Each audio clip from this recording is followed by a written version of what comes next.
We are going to continue the series that we started about acceptance or accepted.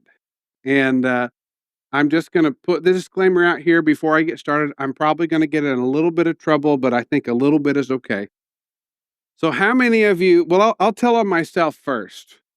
Uh, I'm a coffee drinker. I know some of you are, some of you aren't.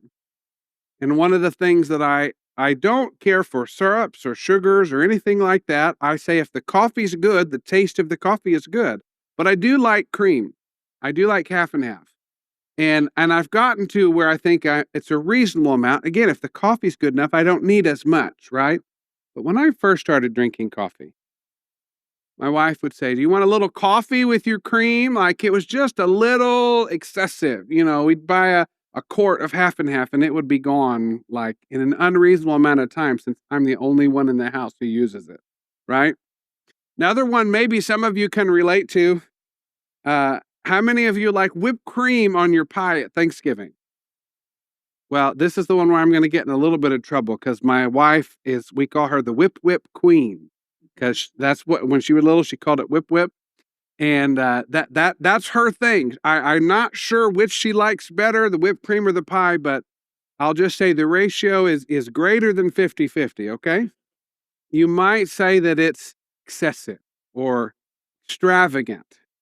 And I'm not saying any of those statements to be judgmental, but what we're going to talk about today, a passage that might be familiar to you, it's often referred to as the story of the prodigal son, or in the New Living, it says the lost son. We're going to look at this story from a different angle. We've called today the prodigal father. Because the reality is, these parables, which we find peppered throughout the New Testament and Jesus' teaching, these are not just metaphors about what Christians should do or be. This parable that we're going to look at today, and you can go ahead and open to Luke 15, that's where we're going to be. There's several of these parables right in a row. This parable is not a metaphor, it's actually a statement about God our Father.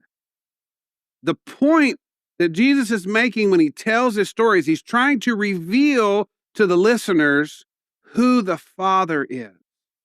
And I'll be honest, I heard this story growing up, and I didn't even necessarily have a good working definition of the word prodigal.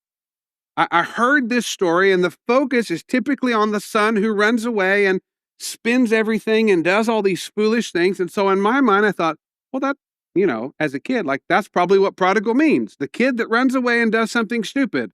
And I'll be honest, maybe there's been times I've related to that, right? I may have done some things in my life that felt that way.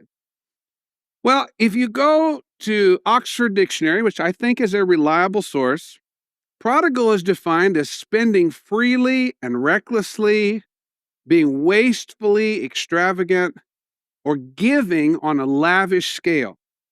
And I appreciated the example that they put here. They use it in a sentence. It said the dessert was crunchy with brown sugar and prodigal with whipped cream.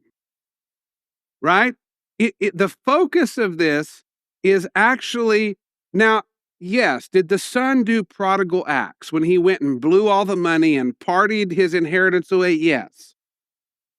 But the thing that we don't connect is that the acts of the father were also prodigal acts. His welcome, his party, his celebration for a son that was lost and has now been returned, these were prodigal acts. They were extravagant. They were lavish. All right? I want to go ahead and make this statement, and then we're going to read portions of this story, and then I'll summarize some of it because it's a pretty big chunk.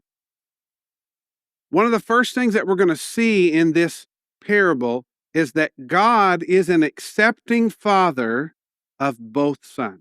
And we'll talk in a little bit about maybe some of what the two sons represent.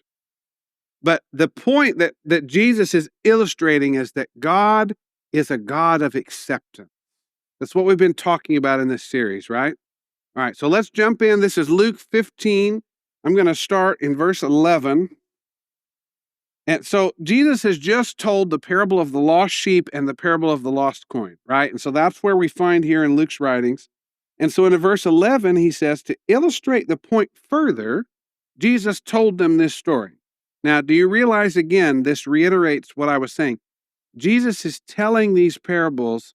He has one main point in all of them to reveal the Father, to tell us what God is and what he is like.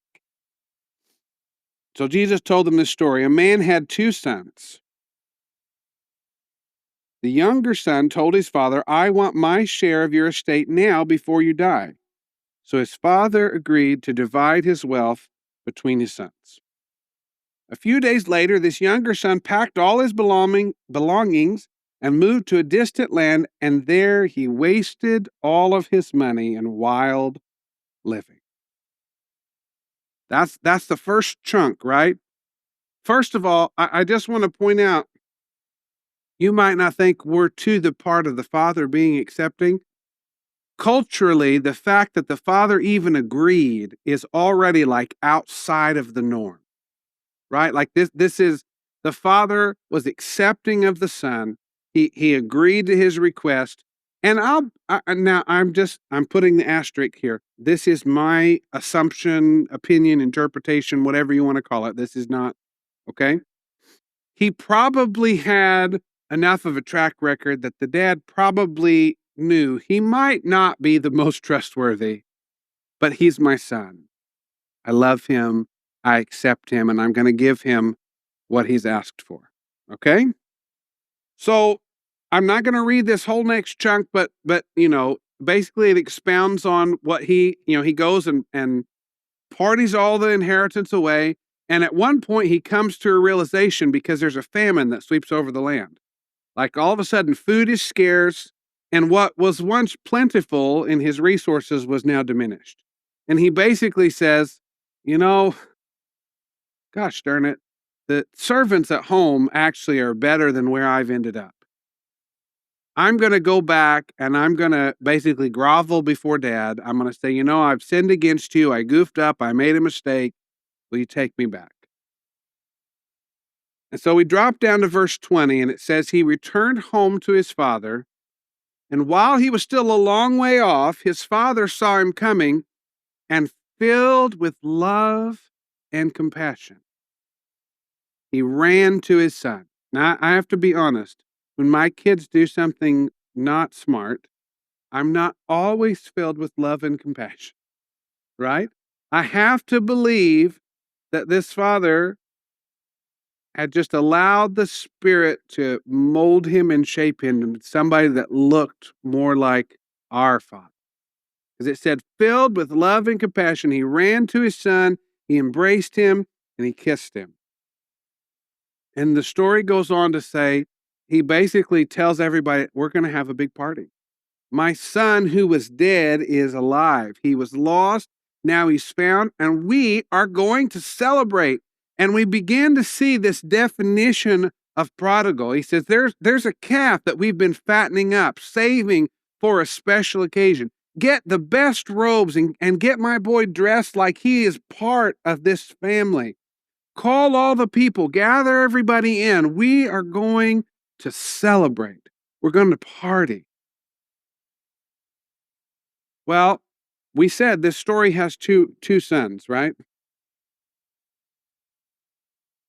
And the father, I almost missed this. The father also gives the son who has run away and come back his ring. This is significant because this says you are part of the family. That's what this signifies. You are included. You are part of us. I also found this interesting. He makes sure he puts shoes on. Now, to us, you're like, well, everybody has a pair of shoes. In this culture, that was not so. Shoes were like a status thing. And this family, it's like, again, this is a statement of acceptance, of inclusion. And these are outward or open symbols, right? So just go with me here for a minute. The father loves his son. He accepts him. He doesn't have to go all the way to being so open and public. Like he could say, "Come here to the side, son. I know you goofed up. I'm glad you're back. I still love you, but we're going to keep this kind of hush hush because you did mess up pretty bad." Does that sound like something maybe we could hear in our day and time? But he doesn't do that. He goes not only to the level of extravagance, but he does it openly. He does it, you might almost say flashy. Like he does all the things to show visibly everybody. And he openly accepts the sin. Now, this would have been talked about. I'm just trying to paint a picture here. This level of valuing and extravagance and things like it would. How many of you don't have to raise your hand, but how many of you are from a small town? Small enough that you know what it means. If something happens in one of the families in town, everybody knows about it. And if it's a little outside of the norm, they might talk about it, perhaps judgingly, perhaps a little bit of gossip, because that's not how we do things around here. That's not how things are done, right? This is that kind of situation.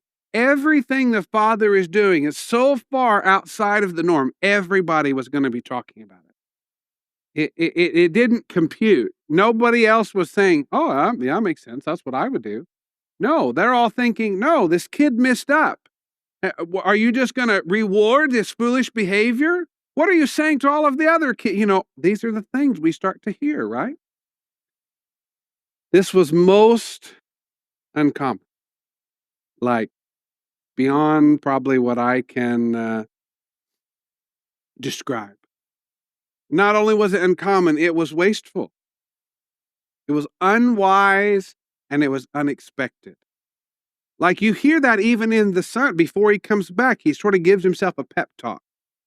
And he says, "Okay, I'm gonna, eat my shoe, and I'm gonna go back and I'm gonna say, Dad, I'm sorry.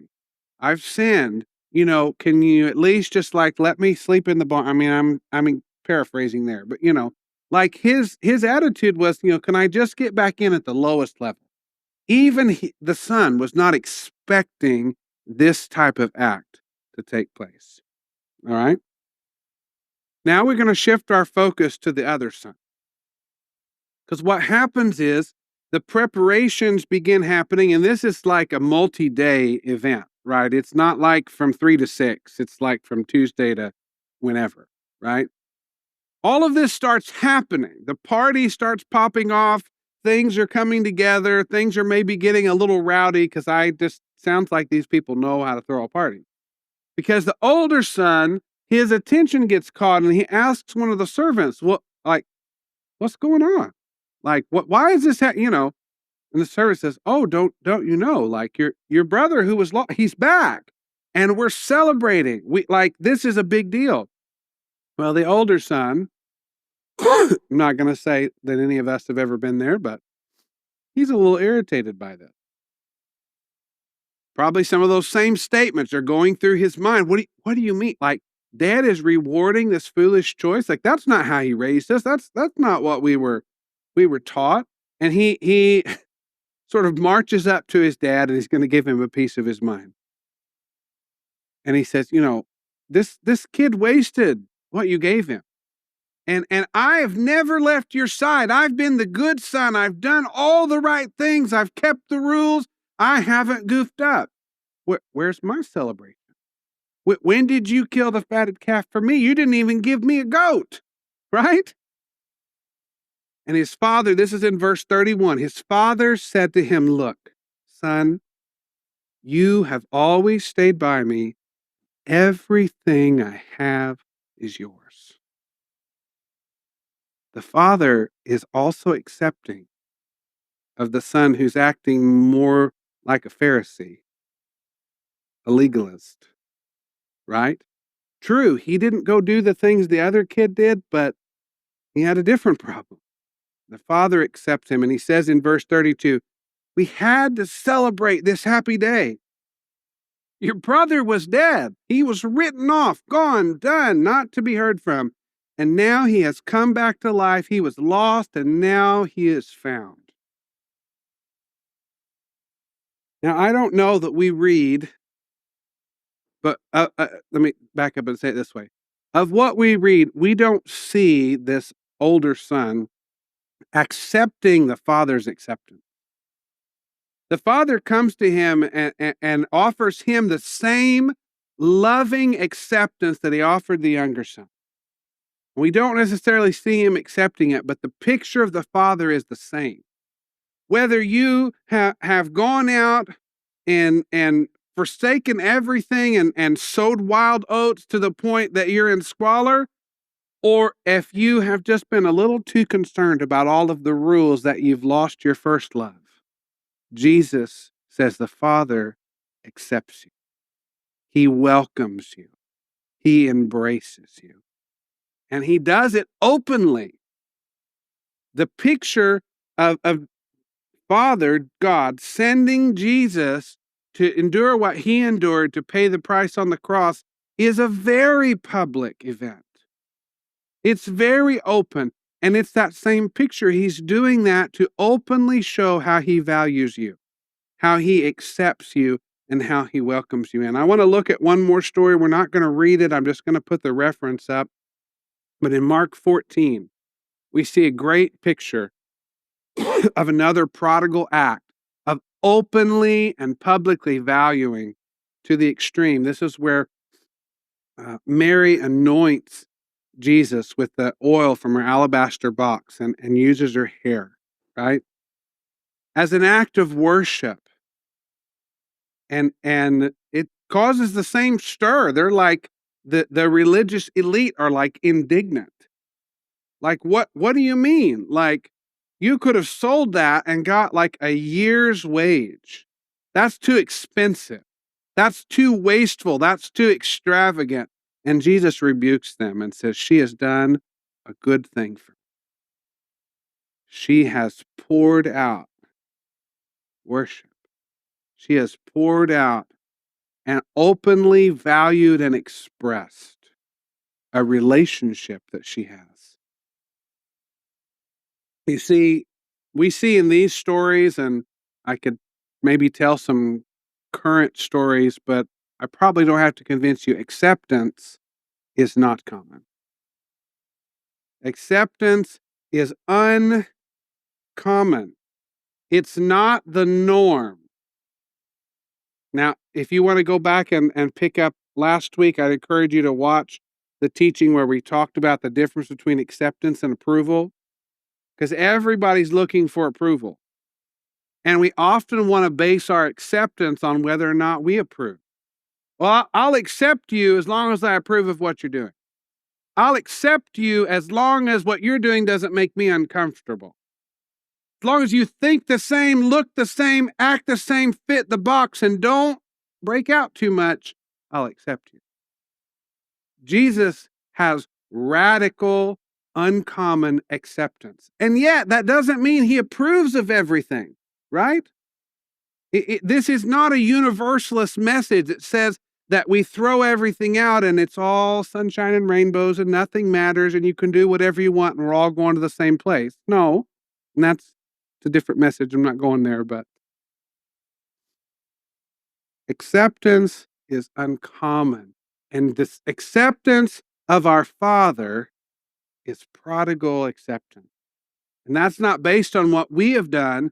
That's based on the way that he shows his acceptance, the way that he values us as his kids. It's rife with prodigal acts. He lavishes upon us his loving acceptance. He goes to great lengths to show us our value. Now, I struggle with this. Maybe you do too. I have a way easier time valuing other people than valuing me, right? And I know even that can go to extreme. I'm not talking about becoming puffed up and arrogant and I'm the best thing since sliced bread, but I have to reconcile how I feel about myself with what God says about me. And if there's a discrepancy between those two, my default needs to be what God says is true, even if I don't feel that way. And this is coupled with humility. I'm not saying throw humility out the window. I don't need to go around announcing how great I am. I'll be honest, I still don't really feel that way. But the truth of the matter is, God says to each and every one of us, I love you. I accept you. Like you're our pastor in Champaign Happy used to say, I want everybody to know, by the way, he told me I'm his favorite, but so are you. Like, think about that. Like, he's not actually playing favorites, but the way that a parent would relate to their favorite kid, and I know we're not supposed to have favorites, you know, I won't go there. The way that that looks, God does that. He relates to you as if you're the favorite, as if you're the only. Like he loves you and accepts you to that degree. Our God, he is an accepting God. These parables, these illustrations, these stories show us that our God is an accepting Father. And we, as a community of people, we want to be accepting like our Father. We want to be those kind of people. We want to practice radical welcome and acceptance. And we also want to be people that, unlike the older son, we accept our Father's acceptance for ourselves. See, it's really easy. And again, I'll just speak for me. It's really easy for me to have a moment of feeling that God is coming towards me with his acceptance, and I sort of stop and put up a barrier and say, yeah, but God, I'm not there yet. You know, I'm not as good as you say I am. I've done this and I've done that, and I'm just, I'm learning and I'm growing, but I'm not there yet, right? Like we start to make excuses. And the reality is we need to open our hands. We need to open our hearts. And I know for me, that can be one of the most uncomfortable things, to accept that what God says about me is true, whether I feel it or not. I really want to believe my feelings. We have a saying in our house, feelings can be really good liars and manipulators. Now, they're not all wrong. I'm not anti-feeling. Feelings can be totally valid. But they can also be manipulated. They can also be untrue. And so I have to use the reliable plumb line or measure of what Jesus says about me if I'm going to compare to anything, right? So we want to be more accepting like our Father, and we want to be more accepting of our Father. And that means being open, being vulnerable, allowing him to change us. You see, this is, I don't know, for me, this is a hard statement. Accepting God's acceptance is more important than accepting what he does. I can usually accept what he does because he does a lot of good things. And I can say, thank you, God. Thank you for the ways you've helped. Thank you for the people you've put in my life that bless me. Thank you for the weather being above freezing. Like, I can go on and on. I'm thankful. But maybe that's not as important as accepting, God, I, I accept that you accept me as I am. Because the reality is that acceptance is a part of letting go. And only when I let go can that acceptance fully come and begin to change me, begin to mold me and shape me and transform me. Again, just like we said last week, I don't have the power to change me, to make me different, to make me look like Jesus. I have to accept the love and acceptance of my Father. And then in that position of open, yielded surrender,